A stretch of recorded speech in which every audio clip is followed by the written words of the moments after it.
You know, some people say that Odoo business management software is like fertilizer, the way it promotes growth and all. But other people say Odoo is like a magic beanstalk because it grows with your company and is also magically affordable. And there's some people who would even say Odoo's individual software programs come together to build the perfect suite like building blocks. Well, Odoo is all of these things. Fertilizer, magic beanstalk, building blocks for business. So sign up now at odoo.com, ODOO.com. Tired of restless nights? At Leesa, they know good sleep is essential for mental, physical, and emotional health. From memory foam mattresses to hybrids that keep you cool all night long, Leesa's mattresses offer exceptional comfort and support with free delivery and 100 nights to try out your mattress in the comfort of your home. Go to Leesa.com today and get 20% off all mattresses. That's LEESA.com and use code IHEART for an extra $50 off your purchase. Remember, no matter who you are, there's a Leesa just for you. And so I said, how do you know the woman didn't back in to me? And what did the cop say? Oh, well, he was a total dick about it, of course. Holy shit, bees! Jesus! Jesus! What the fuck? Hi, hey Cecil, hey Tom. Eli, what the hell is this? It's my pre-episode shenanigans. What does it look like? Okay, no. How the hell is releasing bees in the studio even related to this week's episode? Doesn't even make any sense. Yup. I will admit this one was a challenge, but you know, anything for the Battle of Hastings. Am I right? No, I got the little Hastings. Oh, come on. God, I got bees on me now. Hastings. It's a place in England. This week's episode. It's about a place. It's about a battle that happened then. Oh. Yeah, that's... Yep. So where's... Stung to death. Stung to death, sure. That tracks. Yep, for sure.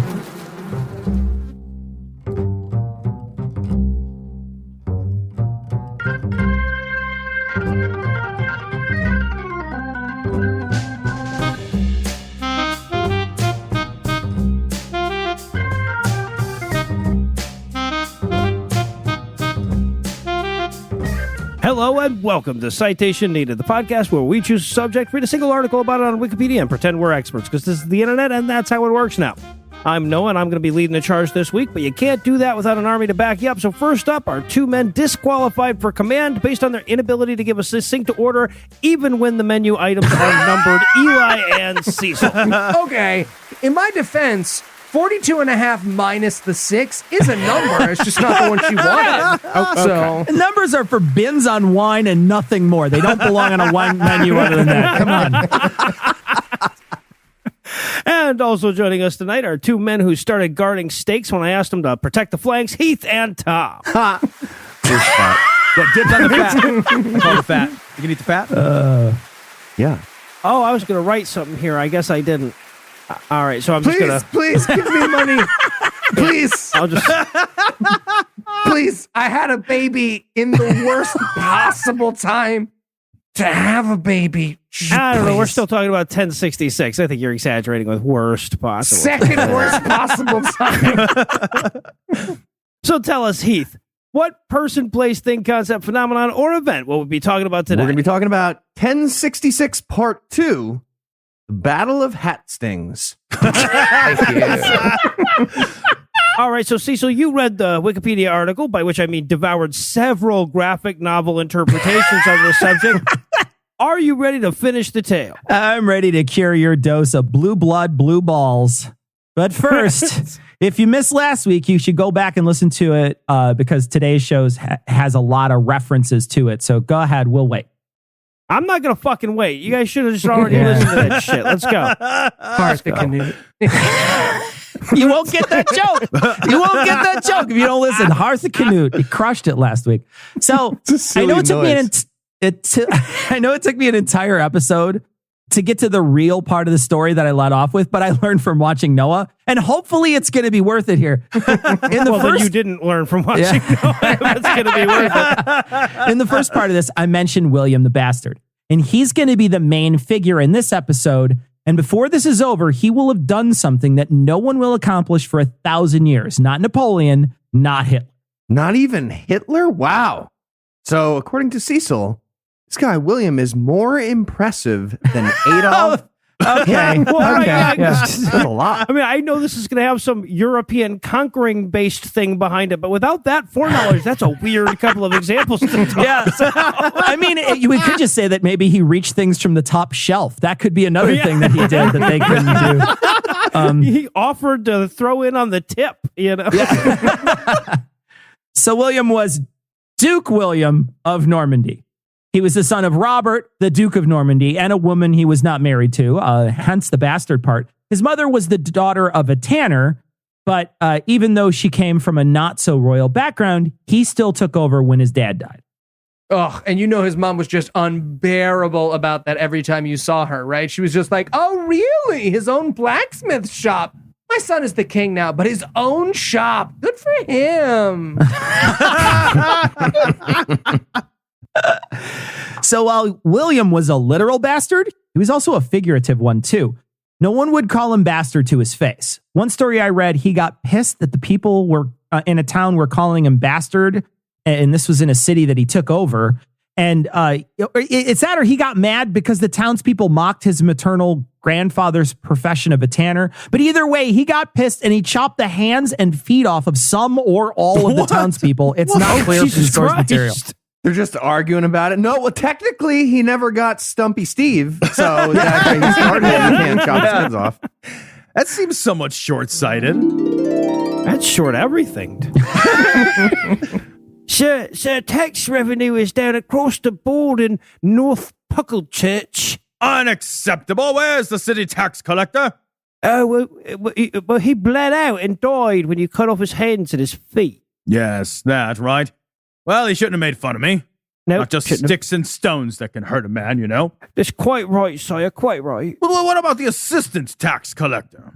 Oh, well, he did live, but he has to drag himself about on his stumps, so it's taking quite a bit longer. No excuses. I won't have them.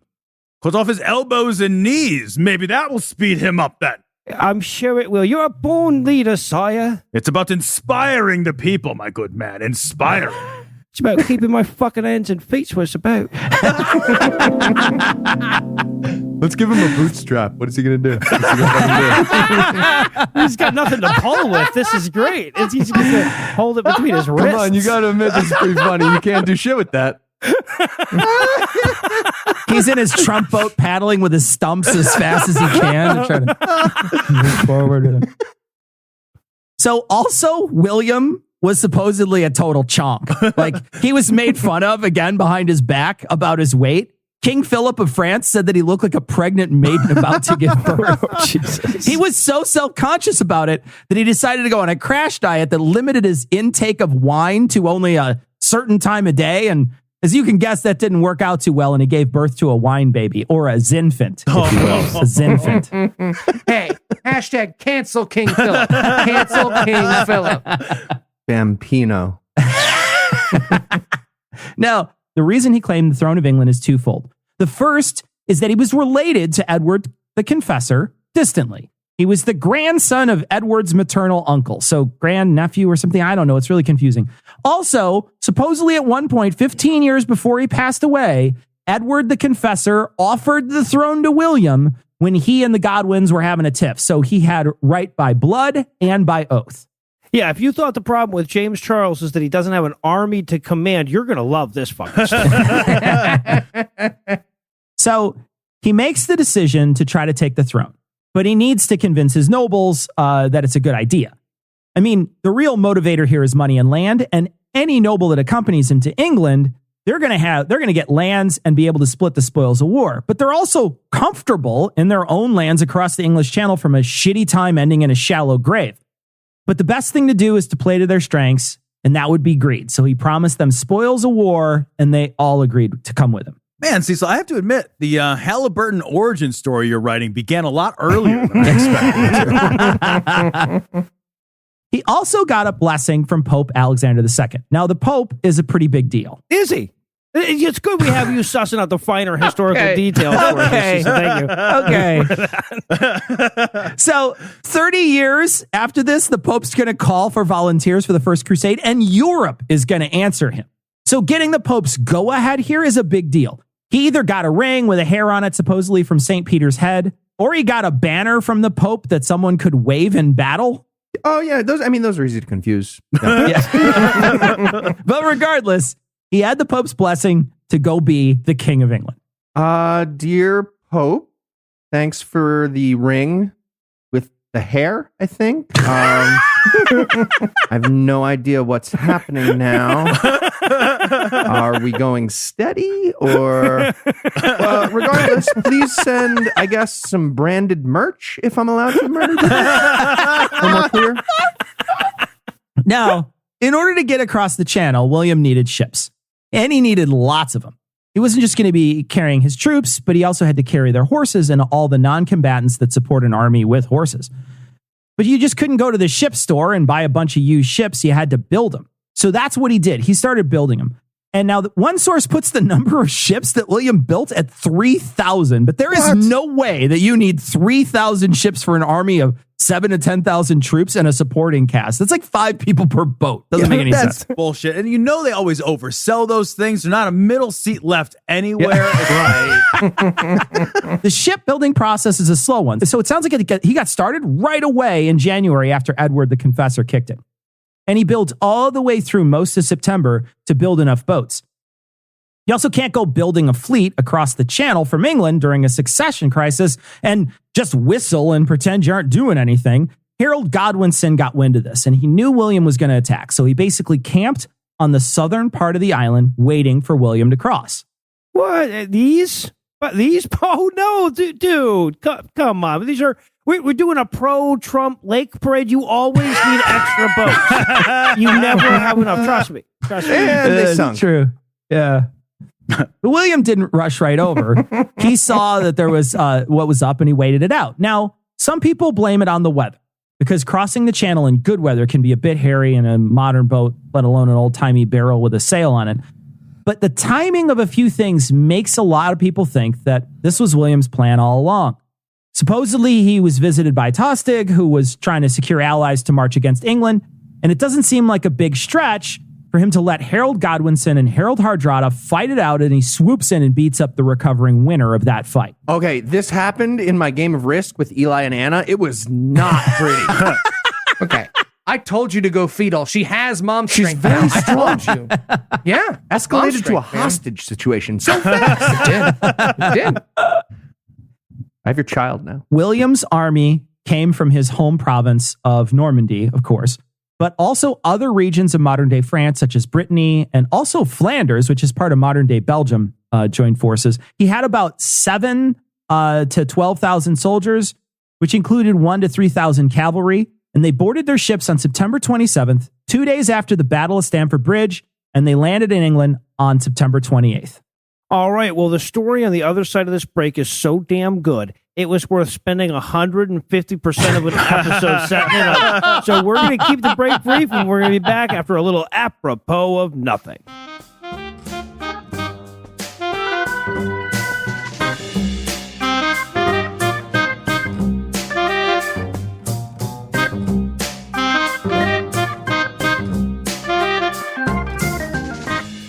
All right, men, listen up. Today we fight one of the most important battles in English history. Those of you who die today will be remembered as heroes, and our victory will last the ages.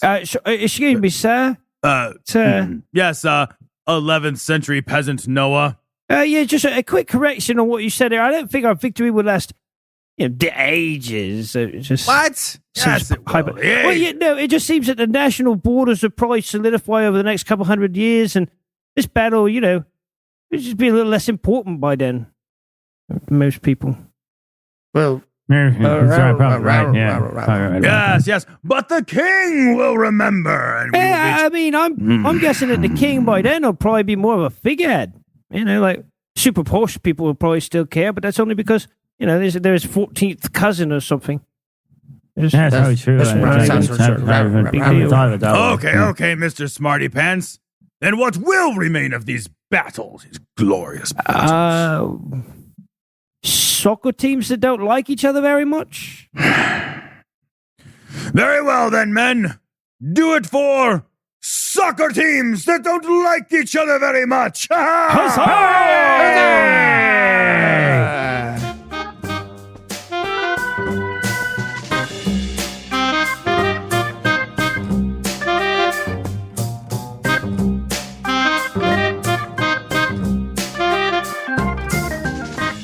And we're back with the promise that I won't try for any more accents this week. So, Cecil, when we last left off, William the fat asshole was setting up against Harold the hopelessly out of breath. I'm going to let you pick up the thread from there.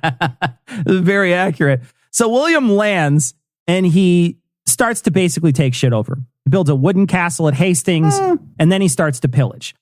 Now, this kind of pillaging is pretty strategic. First, it feeds his army, but it also denies that resource to the enemy. It also shows some serious weaknesses on Harold's part if he can't just put an end to that shit. It's weird how convincing "I'm strong enough to protect you from me" is as an argument, right? See, so I feel a little nervous about a wooden castle. I feel like someone needs a Three Little Pigs refresher course. I just... That hay castle didn't do well, man.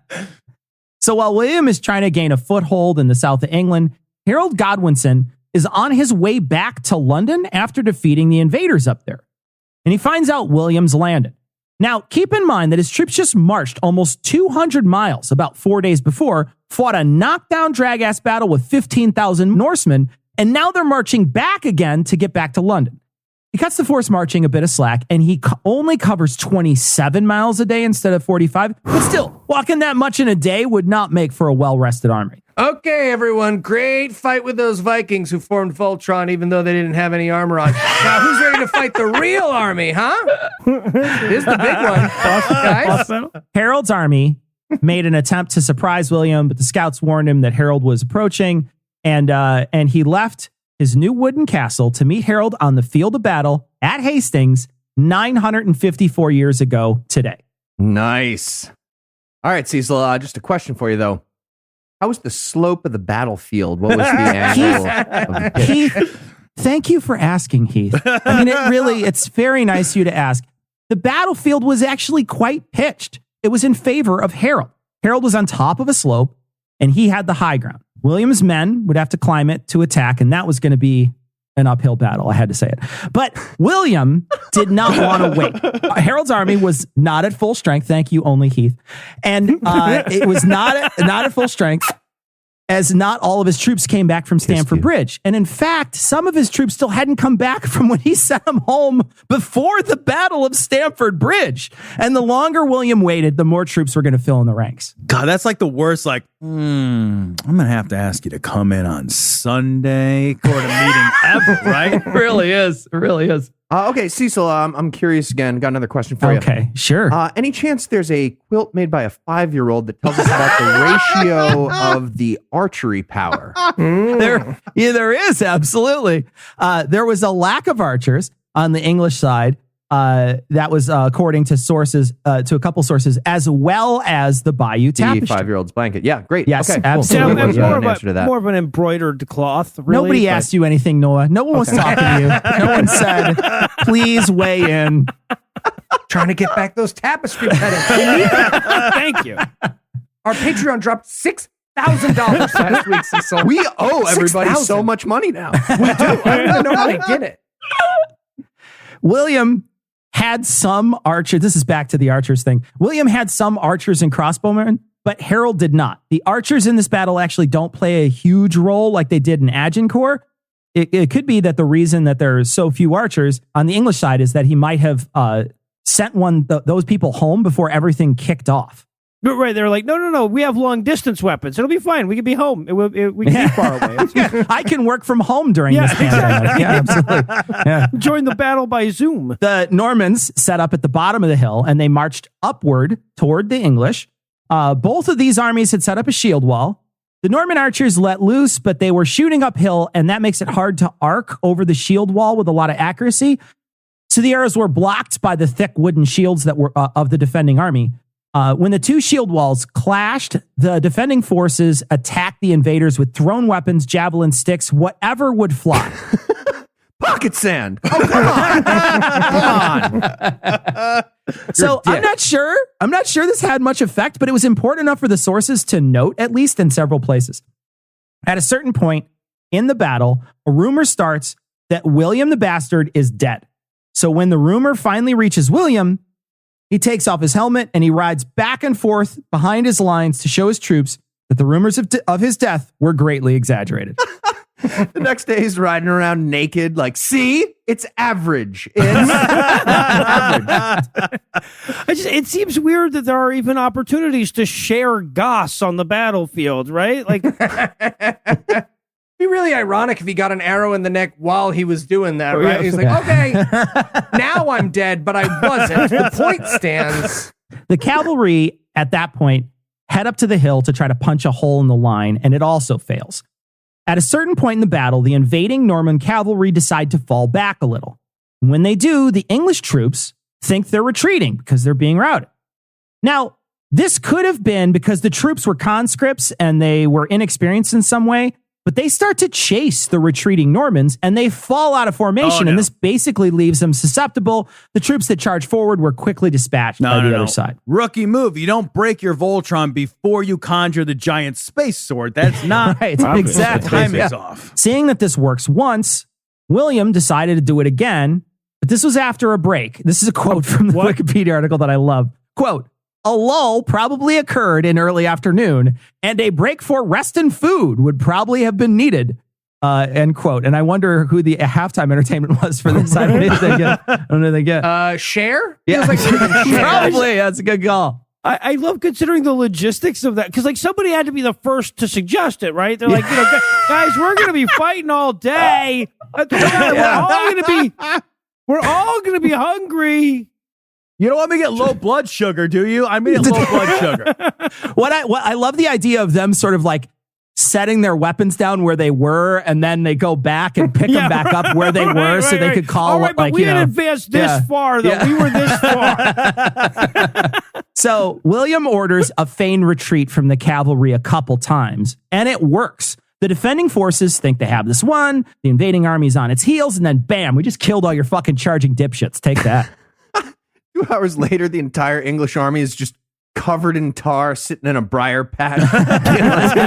Nailed it. Now we wait. You have to understand, this is how the sources are depicting this. A feigned flight. I mean, it could very well be that the troops started to get routed and they fled, and another contingent of them, or those same troops, were able to make a sort of a Bob Ross happy accident. But the sources say it was planned. This was, however, a tactic of the Normans at the time of the Battle of Hastings, so many historians agree with the source material. Okay, is anyone else picturing a somehow more nerdy Cecil yelling at a badly drawn blanket? That's what I'm picturing. All right.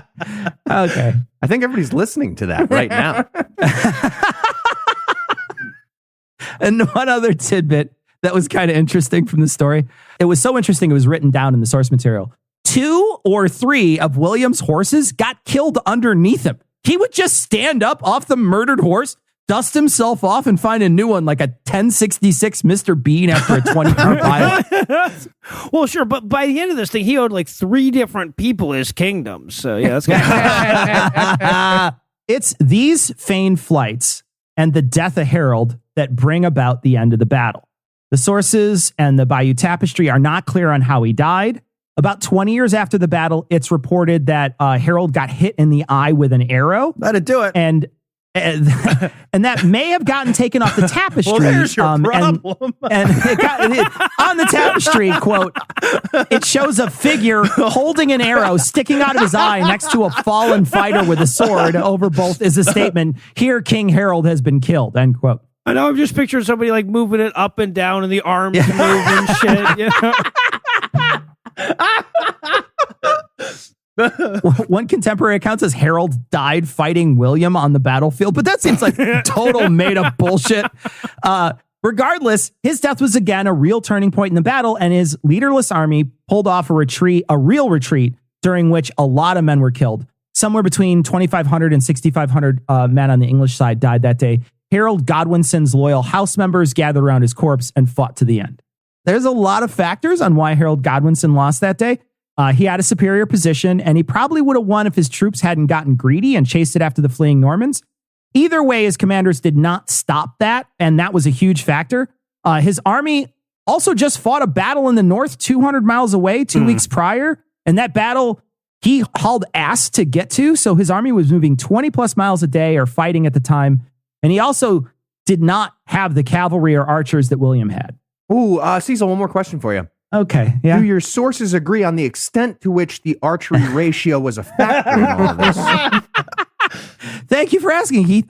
While a lot of sources downplay the use of archery in the battle, a few sources upplay the use of archery on Harold himself. So, well, yeah, right. No, if he dies from an arrow to the face, it mattered. It definitely wound up mattering for sure as a factor in his death. After the battle, Harold's mother is purported to have offered her son's weight in gold if William would give her Harold's dead body back. William refused, and he either chucked it into the ocean or he buried it off a cliff nearby. See, she should have offered William's weight in gold. We know that would have I would have done it. She wasn't that rich. William's mom would have got the body back. Yeah. As of today, they have no idea where he's buried or what really happened to his body. Not that we should really care at all, because once you squish the life out of it, bodies really aren't all that useful. But they really do spend a lot of time talking about this in the article. Man, I don't fucking hate anybody so much that I wouldn't happily tread their vanquished Cyclops corpse for a couple $100 of gold. I would trade everyone in this call for 3 buffalo nickels and a stick of gum, much less your weight in gold. Yeah. After the battle, the English didn't just give William the throne either. The powerful nobles that were left nominated and crowned a new guy. So William basically captured and burned his way all around London, securing supplies and raising the land until the people there said, okay, cool, you're their new guy. On Christmas Day in Westminster Abbey in 1066, William the Bastard, now with a much cooler nickname, William the Conqueror, was crowned King of England. William the Conqueror had pulled off a feat that would not be repeated for 1,000 years. He conquered England from the outside. Now you totally need immigrants to do that. You can't do it anymore. That, or you need a bad cough you picked up in Wuhan. So yeah, either way. Or some 5G. Yeah. Wait, Cecil, what's going to happen in 2066 in England? What do you know, Cecil? What do you know? And just like an immigrant, William refused to learn the language, and he brought all his weird culture with him. I mean, England had its share of influences throughout the ages. The Celts, the Romans, the Anglo-Saxons, the Scandinavians. All of these forces conquered England and changed that culture into something of a melting pot of getting your ass kicked. But now William adds Normandy to that. Adds France to the culture of Yeah, exactly. Absolutely. Yeah. 20 years after he ascended the throne, William the Conqueror was killed by a saddle in a tragic horse accident. What? Yeah, no, this is amazing. No, that's written correctly. This is amazing. He's riding the horse. It rears up. The saddle horn hit him in his huge chonker gut, and it gave him an internal injury that he died from a few weeks later. After his death, they didn't have like a piano-sized coffin, and they tried to shove him in the one they had, like a running late traveler repacking their suitcase at the TSA or whatever. And that did not go well, and his body blew up, quote, spreading a disgusting odor throughout the church, end quote. Okay. Great way to go. Dignity. In retrospect, jumping up and down on top of the coffin was a bad choice. That's on me. Someone please open a window. That is on me. William the Conqueror is the ancestor of more than 25% of the English population. Every English monarch from him to Queen Elizabeth is his descendant. And many people believe that 1066 is a real turning point in English history, with no more Scandinavian influence on the throne and a new Norman king. England paid more attention and was far more involved in mainland European politics and the events than they ever were before. And that would remain so until Brexit. All right, so if you had to summarize what you'd learned in one sentence, what would it be? Splurge for a bigger casket, I guess, would be mine. Splurge is definitely the right word. And are you ready for the quiz? Yeah, absolutely. Yeah. Quiz me on the history of white people. Go ahead. All right, Cecil. William the Bastard is obviously a great nickname, but which of the following is a real nickname for other leaders in history? A. Einstein the Fart. B. Charles the Great Asparagus the Gaul, or C, Ivar the Boneless? Okay. I gotta say, it's because I want it to be true. Einstein the fart it's got to be real, right? Yes, it is. Secret answer D. All of the above. Now you have to do a fucking essay on Einstein the fart because I want to hear about that. That's amazing. All right, Cecil, becoming the ruler of England is worth all of this fuss because you totally get which of the below totally real powers and privileges. A, you can drive without a license, although you have to wait a long time after 1066 for that one. Admittedly. B, you own all the swans, all the whales, and all the dolphins. What? Or C, you can fire the entire government of Australia. I used to think the Queen of England was a fucking totally ceremonial position, but if you can own all the swans, whales, and dolphins, I want in. I'm going to assassinate that bitch and take over. That's fucking amazing. I'm going to pick all of the above. It is all of the above. Okay. I love that she can fire the entire government of Australia.